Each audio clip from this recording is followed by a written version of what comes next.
नमस्कार, जय श्री राम। हालांकि मैं फेसबुक पर लाइव आना चाह रही थी, लेकिन कुछ टेक्निकल प्रॉब्लम की वजह से या फिर शायद मुझे ना समझ में आ रहा हो तो मैं लाइव को कंटिन्यू नहीं कर पाई। इसलिए मैं एक वीडियो के माध्यम से अपनी बात आप सभी के समक्ष रखना चाहती हूँ। तो मेरा जो आज बात करने का माध्यम है वो है नई यूजीसी एक्ट। नई यूजीसी एक्ट में सवर्णों के साथ जो भेदभाव किया जा रहा है वह प्रत्यक्ष रूप से नहीं बल्कि नीतिगत संरचना के रूप में की जा रही है। ये बात हमें समझनी चाहिए। यही कारण है कि ये जो भेदभाव है ना, जब आप यूजीसी नियमावली को पढ़ेंगे तो आपको कागजों पर वो नहीं दिखेगा। उसमें तो आपको यही पता चलेगा कि एजुकेशन इक्विटी की बात करता है, लेकिन जो उसके परिणाम हैं उसको महसूस करिए। और बहुत ज़रूरी है, हम सवर्ण हैं, हमारी कैटेगरी निर्धारित कर दी गई है और इसी आधार पर हमारे साथ इस तरह का भेदभाव किया जा रहा है। अब इसमें क्या क्या चीज़ें हैं जो समझने की ज़रूरत है। सबसे पहला जो भेदभाव का इसमें प्रावधान दिखता है वो ये है कि इसमें योग्यता को हमेशा पीछे ढकेलने की कोशिश की जाती है।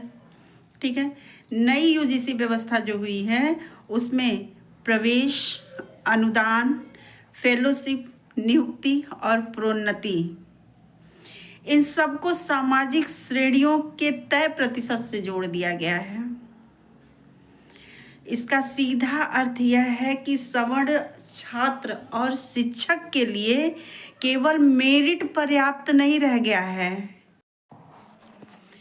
इसे पर्याप्त प्रतिस्पर्धा झेलनी पड़ जाएगी। किसे? हम सवर्णों को, जबकि योग्यता में सवर्ण सबसे आगे होते हैं। और जो इक्विटी की लाइन इन्होंने बनाई है, जो इन्होंने ये निर्धारित किया गया है कि हम ये जो यूजीसी नियमावली लाए हैं ये एजुकेशन इक्विटी की बात करता है, उसी लाइन में सवर्णों को सबसे पीछे कर दिया गया है। दूसरा भेदभाव यह है कि फंडिंग और जो अवसर मिल रहे हैं उसमें भी काफ़ी असमानताएं देखने को मिलती हैं। नई यूजीसी नीति में रिसर्च ग्रांट, स्कॉलरशिप और इंस्टीट्यूशनल सपोर्ट को समावेशन के नाम पर इस तरह से डिज़ाइन किया गया है कि सामान्य वर्ग के छात्रों के लिए जनरल कैटेगरी स्वयं एक दंड बन जाती है। आर्थिक रूप से कमजोर सवर्ण, जिनकी सामाजिक पहचान उन्हें किसी भी आरक्षण का पात्र नहीं बनाती, वे इस प्रणाली में पूरी तरह से गायब हैं। समझ आ रहा है? इक्विटी की बात कर रहा है, लेकिन जो सवर्ण छात्र फाइनेंशियल रूप से बिल्कुल वीक हैं वो इस श्रेणी में कहीं भी नहीं आते हैं कि उसे एजुकेशन में रखा जाएगा। यानी गरीबी मायने नहीं रखती है, जाति मायने रखती है। और जो तीसरा भेदभाव वो है नैरेटिव का, जो नई यूजीसी सोच के साथ मजबूत हुआ है। नीति निर्माण की भाषा में सवर्ण को ऐतिहासिक अपराधी मानकर चलने की प्रवृत्ति। यहाँ पर एक चीज मान लीजिए कि इसका परिणाम यह होता है कि आज का सवर्ण छात्र और शिक्षक अपने जन्म के लिए नैतिक सफाइयाँ देते चल फिरेगा, उसे सफाई देना पड़ेगा। लेकिन शिक्षा नीति का काम यह नहीं होता है कि वो इतिहास का बदला ले, लेकिन नई शिक्षा नीति वही टिका हुआ है।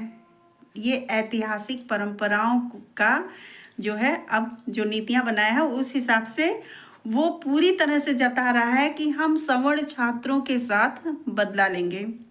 अनुच्छेद 14 समानता की बात करता है, लेकिन यूजीसी व्यवस्था में समानता को समान अवसर की बजाय समान प्रतिनिधित्व में बदल दिया गया है। ये समझना पड़ेगा। इसका सीधा नुकसान किसे होगा? इसका सीधा नुकसान उस वर्ग को होगा जो आरक्षण के दायरे में नहीं आते हैं, यानी सवर्ण वर्ग। यहाँ बराबरी का सिद्धांत जो है बिल्कुल लागू नहीं होता है और यहाँ पे इक्विटी की जो बात करते हैं वो कहीं ना कहीं से पूरी तरह से ठप्प है। ये समझने की बात है। अगला भेदभाव स्वर और मंच का है।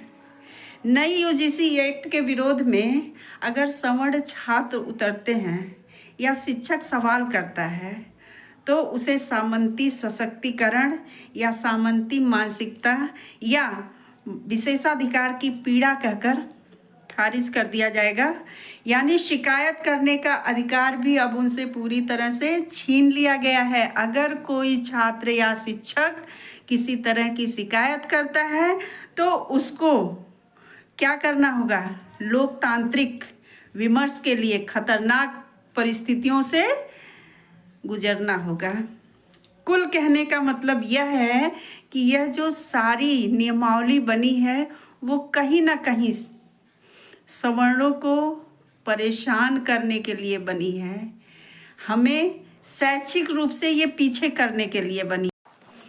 अब समझने की बात यह है कि हमें भी यह प्रश्न तो पूछना ही पड़ेगा ना कि यह कैसा एक्ट है भाई। ये तो सवर्णों को पूरी तरह से पीछे ढकेलने की बात करता है।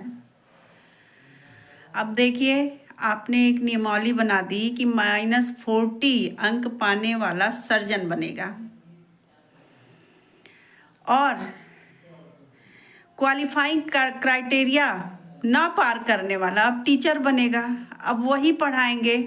तो ये देश की जड़ों को खोखला करने का तो एक बहुत अच्छा सा तरीका ढूंढ लिया है आपने। और दूसरी चीज़ ये है कि हम सभी इसी पे खुश हो रहे हैं। भाई इतिहास याद कर लो, ये राजनीतिक व्यवस्था है। जब जब चुनाव का समय आया है हमारी राजनीति में इस तरह के उथल पुथल होते हैं। कारण ये है कि जनता एक दूसरे से उलझी रहेगी, सवाल करेगी, और जनता जब सरकार से सवाल करेगी तो उसका जवाब सरकार नहीं देने आएगी, दूसरी जनता देने आएगी और वो एक दूसरे से उलझे रहेंगे।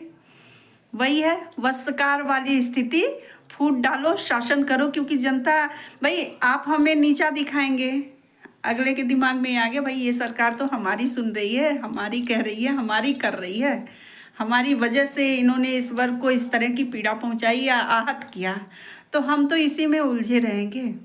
और अगला ये सोचेगा ये सरकार हमारी सपोर्टर है, हम इनको वोट देते हैं। अरे भाई समझो, ये सरकार इस तरह की नियमावली लाके हमें आपस में लड़वा के अपना वोट बैंक मजबूत कर रही है। तो इस पे तो सभी वर्गों को वो करना चाहिए। टैलेंट का हर जगह भाई, अगर आप सवर्ण नहीं है, मैं ये कहती हूँ अगर आप सवर्ण नहीं है तो क्या आप चाहेंगे कि आपका इलाज -40 अंक प्राप्त करने वाला डॉक्टर करे, या आपके बच्चों को वो पढ़ाए जिसने एजुकेशन क्राइटेरिया को पूरा ही नहीं किया है? तो सजग होने की ज़रूरत है। और इसी के साथ मैं अपने शब्दों को विराम देती हूँ। धन्यवाद। जय श्री राम।